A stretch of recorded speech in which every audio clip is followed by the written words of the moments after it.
Hi, this is a video to show off the features of the BetterLit shader system. Essentially, this is a replacement for the lit shaders in the SRP pipelines, so essentially HDRP and URP, and it also can replace the standard shader in the built-in pipeline. And you get the same features on all three pipelines, and so what this does is it brings a lot of high-end features down from HDRP to the standard rendering pipeline and to URP, along with better texture formats for faster shading and a lot of new effects and integrations with things like weather systems. So let's take a look at some of these shaders. I've got a bunch of examples in the example scene.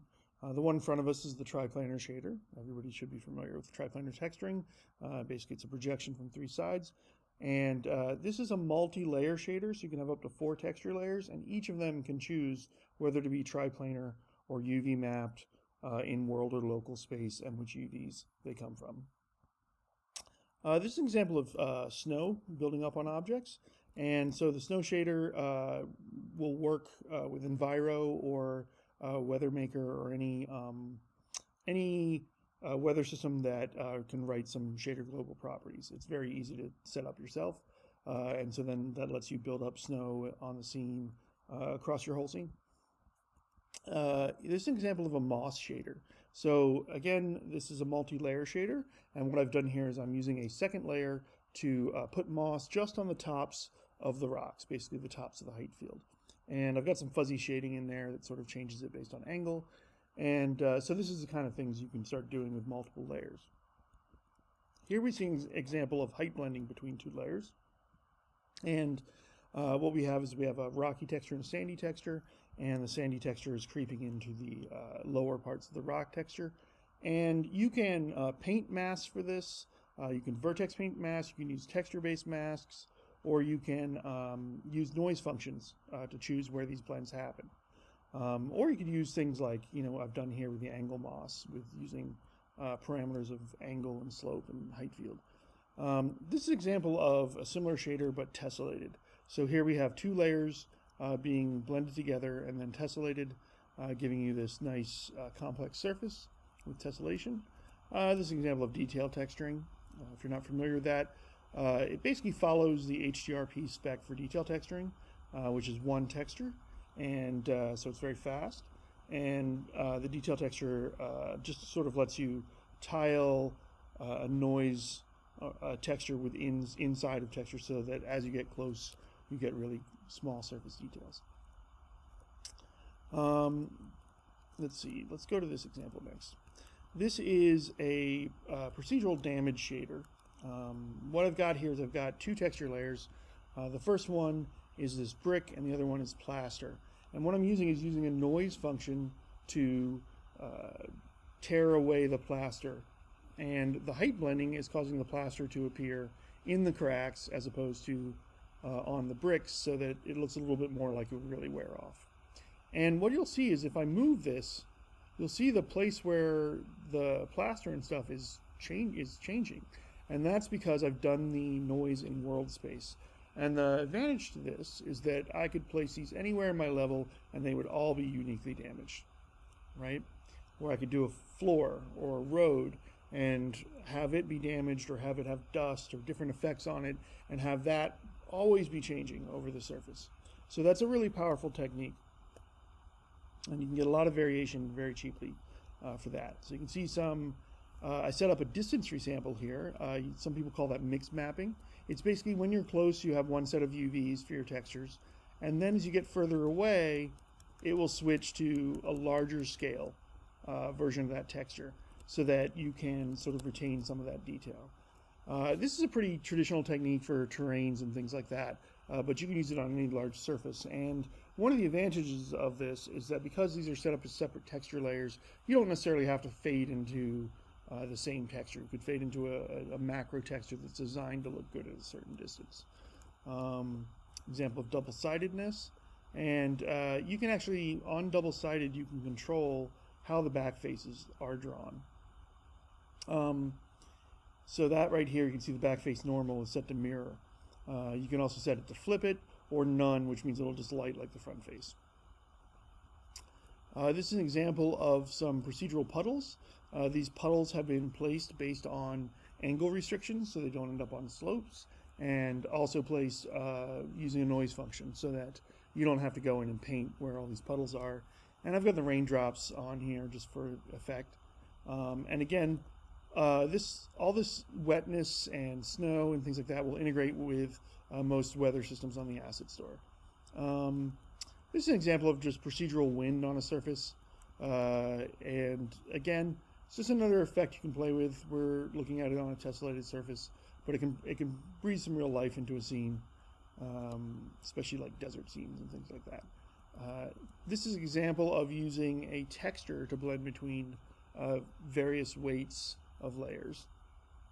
So let's get into the actual shader and what it looks like. Let's go over this procedural damage shader and use it as an example. So this is the shader interface over here on the right hand side, and you can see it starts out much like the shaders you're used to, where it has metallic or specular workflow. It maybe has lighting models. Now these depend on your pipeline. If you're in URP, then the simple model is going to map to URP's simple lit model. And then if you're on standard, that will map to a Lambert model. And then HDRP lighting models are not available because of the way the pipeline works. So it just has one lighting model on HDRP. You can set the texture packing. This is a huge optimization, okay? When you look at the standard shader or the URP shader, you would have a diffuse map, a normal map, a height map, an occlusion map, and then a specular metallic map. Just a surface, to do one surface. In HDRP, what they did was they started packing some of those maps together. And so what they do is they have a diffuse map, a normal map, and what they call a mask map. And a mask map is basically just the metallic, the specular, and the AO, and a mask for the detail texturing packed into one map. So that's a big improvement. It saves 2 textures, which means you have 2 textures less in memory, and you have to sample 2 less textures, which means the shader goes faster. However, I have a packing mode in here called fastest, and what that does is it packs the diffuse or albedo map, and then the normal map will have the smoothness and the AO packed into it, and then you just don't get a metallic map because often you don't need it.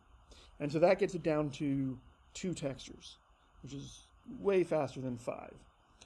Additionally, in all of the shader, the alpha channel is used for height if you're doing opaque stuff, and it's used for an alpha channel if you're doing alpha textures. So that's what that packing mode is about. Next up, we have the noise functions. And so here I'm using a world space noise, so you'll see as I move this guy, the noise sort of stays where it is. If I set it to local, then that noise will stay with my object. It won't move around like that.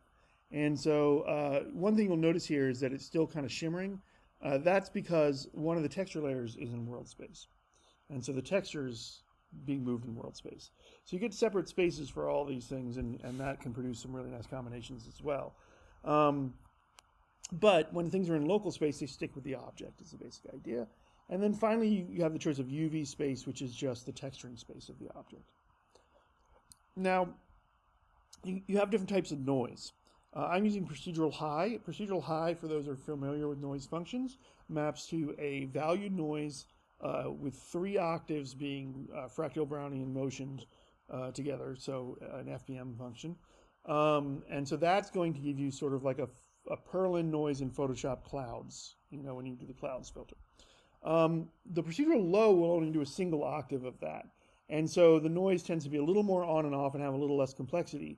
But when you're mixing it with height blending like we are here, it still looks great. And so you can get a lot more performance out of this because you're only having to compute 1 octave of noise. And then you can switch to a texture-based noise where you actually just give it a texture. And if you need a 3D noise for that, because you're doing world space or local space, then it's going to triplanar that noise. And then finally you have whirly noise, which is a sort of cellular patterned noise. So with all of that, you get a lot of choice around noise and a trade-off on how much time you want to spend computing the noise if you're trying to optimize the shader. Opacity, cull mode, and those should be fairly obvious. It's, do you want an alpha shader? and do you want the shader to be double-sided? It has all those options. Normal mode is actually really interesting, and I'm going to show that off. Maybe on this one would be good. So on really low-end platforms, if you're not getting too close to the objects, saving textures is a big win. And so what you can do is switch your normal mode here to from height. And if you have height maps backed into your alpha channel, then, and you probably have to adjust the normal strength here, you can get a normal approximation from the height map. And you can see that this still looks normal mapped far away. Now, if we get close, you'll see that these normals can get kind of crunchy, and like you can kind of see the pattern there, right? They're not high quality normals, but from far away they look pretty good once you have full pixel coverage, and that means you could do a fully like PBR looking shader in one texture sample, which is great for mobile devices and things like that. So yeah, that's kind of from height. We can go back to textures. And the final option there is surface gradients, which is a new framework that Unity built for HDRP that does normals in a more mathematically accurate way. Now, in practice, I find that this only really makes a huge difference when you're lightly blending lots of normals together. It tends to make a difference there. But if you're just kind of, interpolating between one texture and another, you don't really notice the difference. So sort of a high-end option there. Now we get to the main layer, and I do have flat shading options. So if you want that sort of low poly look, you can do that. So the main layer here, you can open and close any of these feature sets by clicking on them. This is kind of like the base texturing layer like you would have in a standard shader or any of the lit shaders. And what you get here is you get choice between doing UVs or triplanar, and then you get different UV options. You can basically choose UV 1 or 2, and then you can project from an axis if you want like a top-down projection. And in triplanar mode, you get local or world space that you can choose from. You plug in your albedo texture, your tint, you have your tiling and offset stuff. You can turn on parallax here and then adjust the parallax strength to get parallax mapping. This shader that I happen to be selected right now is using the packed map. So instead of seeing the normal map, you see the packed map here. And then you have the option for the emissive map, all the stuff you're used to. Because I'm using a packed map, I don't have a texture for metallic. So I do have a metallic amount. And then I have, if you're familiar with HDRP, they do this nice smoothness remapping, occlusion remapping, and height remapping for your data. And so that's in there. And you can grab these guys and slide. And this is just changing. If you've given it a texture that goes between 0 and 1, this is just making it, go between like 0.2 and 0.8 instead. So you can kind of dial things in with this. Another thing you'll notice, and let me just actually select this one, is that we have stochastic texturing, which is available on every layer. Now, if you're not familiar with stochastic texturing, what it really does is completely kill tiling. So I'm going to find it. Okay, so here's an example where this texture is tiled a whole bunch of times. So let's turn on the stochastic here.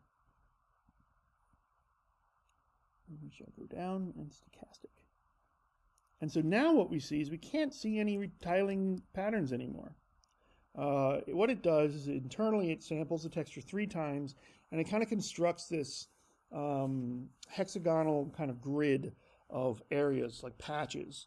And so it grabs a spot in the texture from one patch and from the other patch and the other patch. So you get 3 different locations, and then height blends them together.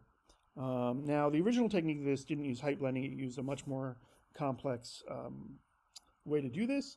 But this actually, in my opinion, looks better and makes it very simple. And you have a contrast control, which controls like how tight the blending is on there. So you can see me adjusting that. The tighter it is, actually, the cheaper the effect is. Because when you have really tight blends, I can optimize the shader and say, hey, well, you know what? I'm only using 1 texture here. I'm not using all 3, so let's go ahead and cut that out. And then you can change the scale of that stochastic sampling, which sort of controls how big of patches you get. So when you get really big patches, you might see the texture repeat because it might actually choose a patch that's larger than the texture. When you see really small ones, then it starts to grab stuff from the texture so often that it can lose some of its patterning. So usually you kind of want this thing around like, 0.5 to 1. You want it to get a reasonable sized chunk of the texture. And then you have things like alpha clipping, if you want to do that. And then there's, this is a function for micro shadows, and there's another one for fuzzy shading here. Fuzzy shading I use over here. I'm going to go ahead and turn off stochastic on this demo. And fuzzy shading here is used on the second layer. So I'm going to jump ahead to the second layer here and just show you what that is. So essentially, when you get velvety surfaces and moss surfaces and things like that, they tend to change based on the angle that you view them, kind of what color they are. And this is a cheap approximation of that stuff that's pretty handy for tweaking out certain types of materials. And you basically just give it a centered color, and then you have this multiplier for the center points of that and the edge-on points that you can play with, and then a power for how quickly that falls off. And that gives you your fuzzy shading. Like this would just look like this without it. But with a little fuzzy shading, we can kind of make it get that kind of magical look that moss can sometimes have. So let's talk about all this layer stuff. We have our main layer. I think we've covered that well enough. We have a detail texture layer. This is basically the HDRP detail texturing exactly, but with the addition of being able to set different UV modes, so you can put it into projection mode or triplanar mode. And you can also stochastic sample it, so you can get rid of any tiling. And so that might be nice. So you might end up with, like, if you were texturing a big boulder, you might model that boulder in ZBrush and have a really nice baked out normal map for it. And so that becomes the main normal over the whole object. And then you triplanar detail texture some noise inside of it to give it its close-up detail, right? And you could do this multiple times with texture layers. But basically there's just the HDRP style detail texturing in there, so that if you're already using that, you can do that. And again, you can stochastic it, which gets rid of all tiling. So the next thing is this texture layer weights. And if you turn this on, then what you're saying is I want to supply painted weights to the shader to control how these 3 texture layers, what their weight is. So if you have a vertex painter, I have one on GitHub, but you can also use the built-in one in Polybrush or whatever you prefer. Then when you turn this on, you can actually paint where layer 0 is going to appear by painting in the red channel. You can paint where layer 1 is going to appear by painting in the blue, the green, and then layer 2 is in the blue channel. You can also supply a texture if you want to do that. And again, it has some UV sources for you, and you just give it a texture, and then it will supply, the RGB of that texture will supply the weights. So if you want to actually paint where the wall is damaged or something like that, you can totally do it. So let's go back over to the damage shader. So here we have our standard layer set up, our main layer, and then I've set up a texture layer 0 here, our first texture layer. I've set it to be height blended, and that's what's giving us this nice sort of contextual blend where you see the plaster stays in between the rocks or in between the bricks until the height gets high enough to cover the brick. And we can adjust that layer height to make this go away or come a little more. We can change the blending contrast on the height blending, which will change how quickly it sort of one texture wins over the other. And in this case, we're using a noise layer. And what a noise layer does is just say, look, generate noise, and that controls the weight of my layer, okay? And right now, we've got a frequency, which controls like the size of that noise. And I'll move back so we can see this a little better. And then we control the amplitude, which basically just drives it to be more contrasty or less contrasty. And then we can change the center, which is basically just like, okay, I want it to, be less of this noise or more of that noise. And there's an offset, which just offsets it in the world, which can be useful occasionally. And then right here, I have this thing called layer blend tint. And so what you will notice is that, and let me just bring this center up a little bit. You can see here we've got these like kind of darkened areas here that make it kind of look damaged and worn. That's this blend tint. If I turn this down, this is just the blend between the two textures. But basically I can have a tint and a strength here that lets me tint areas that are kind of between the two textures, where there's the noise has created a weight that's less than 1 or greater than 0. And so that's really useful for making things look a little more damaged. There is other filters. So one way is I can paint exactly where I want things. I can use noise. I can use all of these techniques together. So if I wanted to paint somewhere but then have the noise kind of mess it up a little bit, I could do that. And then I'm going to show you on the moss shader here. This one uses a different one of these filters. It's the same basic idea that we're going to blend these two textures together. This time, though, it's instead of using height blending, it's using multiply 2x, which is basically detail texturing, except that because it's providing color here, it's going to affect the color. And what I've used instead of layer noise is the angle filter. And what this gives me is a minimum angle of the surface in which it's going to appear, a choice between how much I want that direction derived from the vertices versus the normal. Okay, so, and I'll show you how that works. So when we're over here right now, and the other thing we're using here is a height filter, which is where in the height field it appears. So you can see as I raise the height filter, it's going to only end up on the very tops of things. And I can invert this. If I switch it to bottom, then it doesn't appear on the tops, right? The filter works the other way. So anyway, let me just crank this up. So now it's appearing basically everywhere. And I can use the angle range here to filter it. And so now what we're seeing is that it's only really appearing on the parts of the rocks that are facing up. And this vertex normal filter, if I go to vertex mode, then it's just looking at the vertex normal. And so now it's just going to appear on the top of the sphere, right? But that's not really the direction when you consider having a normal map in there. You have the directions really aren't the sphere anymore, right? Like the lighting direction of where the stone is supposed to look like it is perturbed by that normal map.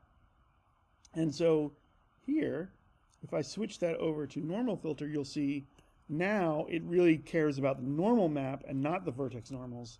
And so it's only appearing on parts of it that would be lit like they're pointing up. And so we see that it doesn't appear on the bottom of this rock here and in a bunch of other places. So that gives you a lot of control over where this texture will appear based on the data below it, right? Based on the normal map below it, the height map, and the vertex normals. And finally, you get a contrast with that, of course, to control how tightly you want that blending to be. And so I'm just going to put this back to being mostly the height filter. And this guy was on there just a little bit. And there we go. So what else to talk about here? Oh, distance fade. Yeah, so this is another form of filter for the weight of the layer. And it's basically how I've set up this distance resample here. So if you look in the distance fade settings, it basically just says, hey, at 0 distance from the camera, I am 100% weighted. Sorry, I am 0% weighted. So I will not draw this layer. And over the next 5 meters, I will get to an end value of 1, right? So basically, as I move back and I get to 5 meters away, it will be, it's a little hard to see, but it will be entirely whatever's on the next texture. So if I was to like replace this with moss really quick, as I move away, you'll see that this gets green. It still has a normal from the other one, but you can see how it's sort of becoming green now because it's using the green moss alpha instead.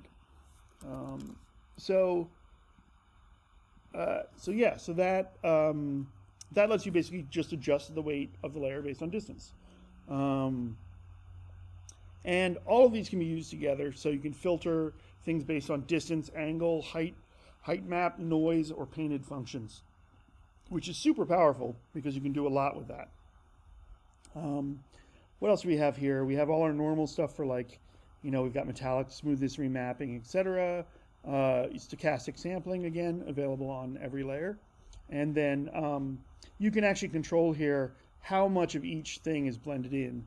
Like, you know, do I want the albedo to be blended less than 100% at that distance versus the normal? So that gives you a lot of control. there are 3 blending modes, by the way. There's multiply 2x, which is basically what a detail sample or detail texturing uses, where you'll still see both textures, okay? Alpha blended, where you're going to blend between one or the other, but you're just going to use whatever the weight is coming in from all these things you've painted or procedurally generated. And then height blending is basically still using that same noise mask that's being generated, but then it's doing the height blending on it, so you get, like, you know, this nice effect here where the plaster is appearing in the cracks first because it wore off the rocks first, right? So yeah, that's basically the texture layers. You get 3 texture layers plus the main texture layers. So you get 4 in total. And again, because you can control each of these independently, you can really get some really cool combinations. You know, even just using one of these is super powerful to make a surface more interesting. So next here, we're going to look at wetness and puddles. And for that, I'm just going to go over to the puddle shader here. Here we go. This guy. All right. So this, if I turn up the local wetness, you can see. Oh, I don't have it on. So if I turn it on, and I turn up the local wetness, you'll see the whole surface just gets wet right away, right? Still the raindrops where the puddles are, but it just gets like super wet. If you turn this from local to global, that's going to get rid of this wetness amount slider, and that will be driven by external programs like Enviro or WeatherMaker. Now, a lot of these settings will be familiar. There's a minimum and a maximum wetness, and that can be useful if you're like, you know, it just looks too wet. I want it to not ever get that wet. And then you have a fall off for the wetness, which is sort of like the contrast blend. And you can say an angle minimum, so you can prevent things from being wet that are on the underside of other things, right? Because you don't want the bottom of the house to get wet. We have a shore height option, and what this is useful for is if you were doing, let's say you're doing some cliffside stuff and you want the bottom of the cliffs to get wet. Well, if you turn this on, you just basically specify the height at which things stop getting wet, and it'll just create a little wetness for anything that starts to get below that height line. And so that's super cool. Puddles, which are actually what's used here, they basically, you have, you know, your puddle amounts, right? Your color of the puddles, if you want to make them, I don't know, pink or look like, you know, toxic something or other. The angle filter, which basically lets you just decide how flat a surface needs to be to get a puddle. And so usually you want that pretty high because you want it to just appear on your flat surfaces. You have a contrast for the puddles, which is basically just like kind of how softly they come in and out. And then you have this option for puddle noise. And so what this does is let you, rather than just having the puddle over the whole surface you're making, it lets you use a procedural noise function to control where those puddles go, how often they are, how, you know, big they are, all of that stuff. You can control the center point. Same stuff we've seen on the walls, right? And so what you can do is set this up, get it to look good, set up how you want your wetness, and then you can switch these over to the global mode and have your weather systems drive them to appear at the right moments, right? As the weather gets bad, the puddles appear, and then as it gets better again, it dims them out. Super cool. Porosity is a setting for any of the wetness effects, which controls essentially how porous a surface is. So what it does is it looks at the roughness map, because rough surfaces tend to be more porous. And then with this kind of biases towards what would be a porosity map, rather than painting one, which would be tedious. So snow, come over here. We open up this guy. You can see you get a snow albedo and a snow normal map. And this packing, if you set the packing mode to fastest packing, then it expects all your textures and all your layers to be that way. So you will have to repack your textures if you're going to get into a tighter mode, but it will save you performance, so it's a great thing. With the snow, again, if you switch it to global mode, then things like Enviro can essentially adjust the snow amount and bring the snow in and out at the right times. You get an angle fall off and a contrast for how quickly that falls off. And then there's a world height fade, which is basically just when you're considering a large world, often there's snow up in the mountain areas, but not snow down below. So what you can do is use this start height and fade in range to basically set the height at which snow will begin to fade in on objects and when it'll be fully faded. And then you can just place objects across your scene, and when they're placed high enough up in that snowy region, they'll get snow. And you don't have to think about it. And then here, there's a vertex offset, which can be very touchy, but basically allows you to adjust things up a little bit so that they get a little bulge where the snow is. It doesn't work so well on a sphere, but for a lot of stuff, it works pretty good. And so that can get you a little bit more physicality. When you have tessellation on, it will do that with tessellation, and that looks quite a bit better. Then we have the wind, and the wind effect over here. It's just a fun effect. I keep this thing around because it's fun. If we open this guy, basically I have a special wind texture. Now you can go make your own. It's all packed in a special way. But you can set the length and width of the wind, which basically controls how stretchy it is. And you can choose what UV space is in. You usually want it in world space, and it's projected from the top down. But you can do it also in UV space if you were doing like a planet, maybe. You might want to, like some globe, and you wanted, cloud winds on it. You could do it that way. You can set the speed, and the power is sort of how quickly the edges of the clouds fall off. You can rotate it so that the effect goes different directions. I'll wait for it to come back around again. Yeah, so now it's going a slightly different way. You can change the color of it, and you can choose to mask it based on world height. Much like that other mask, what you can do is you can say, what's the minimum point at which this starts to appear? What's the height at which it appears, is fully ramped in? And then what's the height at which it starts to ramp out, and what's the height that's ramped out? And so by default, they're just set to incredibly low, incredibly high, so it just does everything. And then you can choose where this is in the height field. And so as I lower this down, you'll see that it only appears in the valleys here of the surface, and it doesn't cover up the top. When you put it all the way up, it will go right over the peaks. So that can really give you some nice little contextual texturing in this shader, so that it doesn't look like it totally, it looks like it exists somewhere in the shader instead of just on top, which is really cool. And then you can specify an angle mask if you want to filter this by angles, and occlusion strength, which is basically just how much it occlude the surface normals, instead of just being sort of over the top. And you can even make it emissive if you want it to glow in the dark. Tessellation, I'll go over next. We're using edge-based tessellation. You can choose edge or distance. And we have all the sort of normal parameters for that, like how much is it subdivided, what's the max subdivision. Edge length tessellation is trying to keep a consistent size of triangle on the screen, which is great for performance because micro triangles are the killer. But it doesn't always look it can shimmer a little bit. So I also have an option for distance-based tessellation, which I use a lot because it tends to look more stable based on the distance. But either of them look great if you tune the parameters accordingly. I have a Trax integration, which I'm not going to show off here, but basically, if you turn this on, then your surface will you'll be able to have tracks left in it using the Trax system from Microsplat. You don't need Microsplat in your project. You don't need to, turn your terrain to Microsplat or anything, but Trax will run by itself.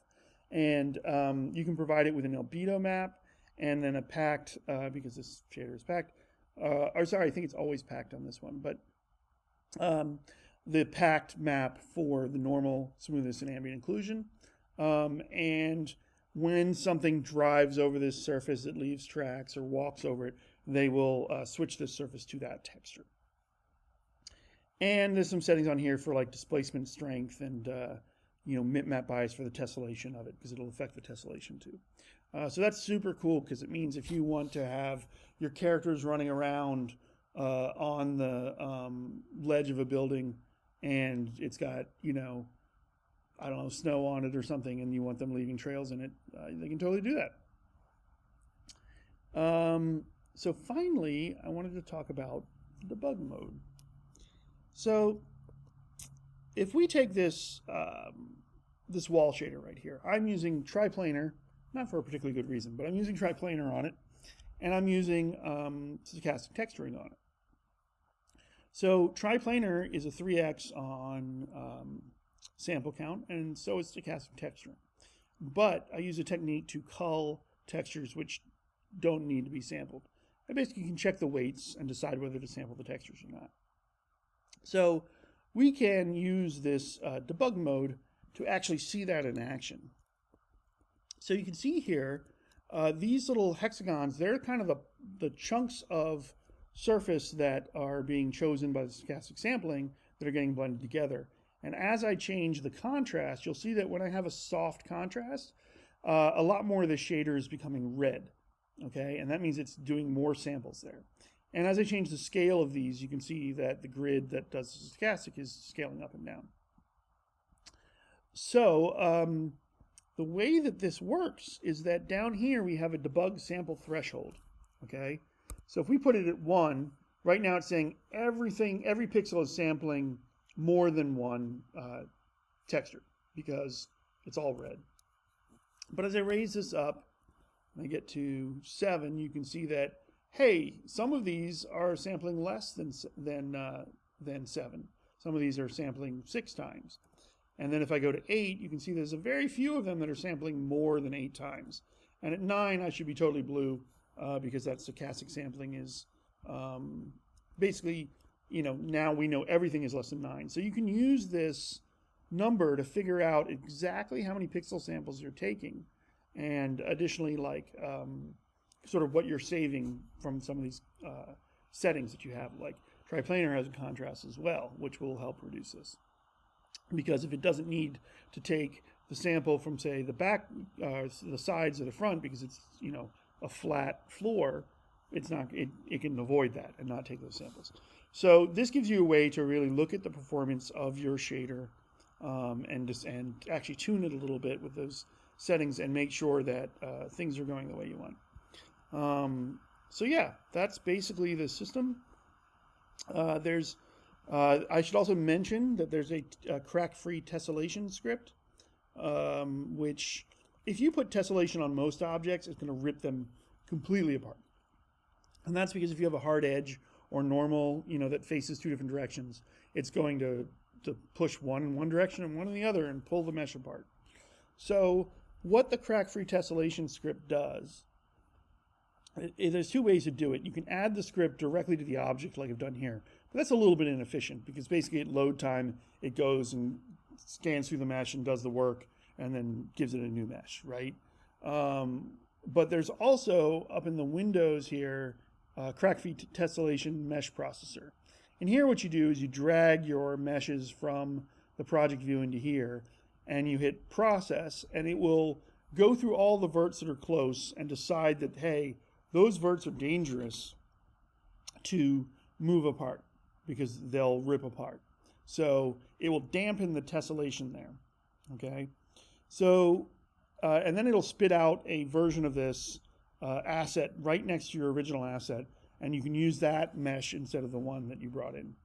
So the advantage of this is that if you have, you know, relatively tessellated or rather subdivided surfaces, then, you know, having an edge here or there where on like a rock or something where it doesn't tessellate, you get away with it. You don't notice it that much. It just looks like part of the shape of the rock, especially for keeping the tessellation reasonable.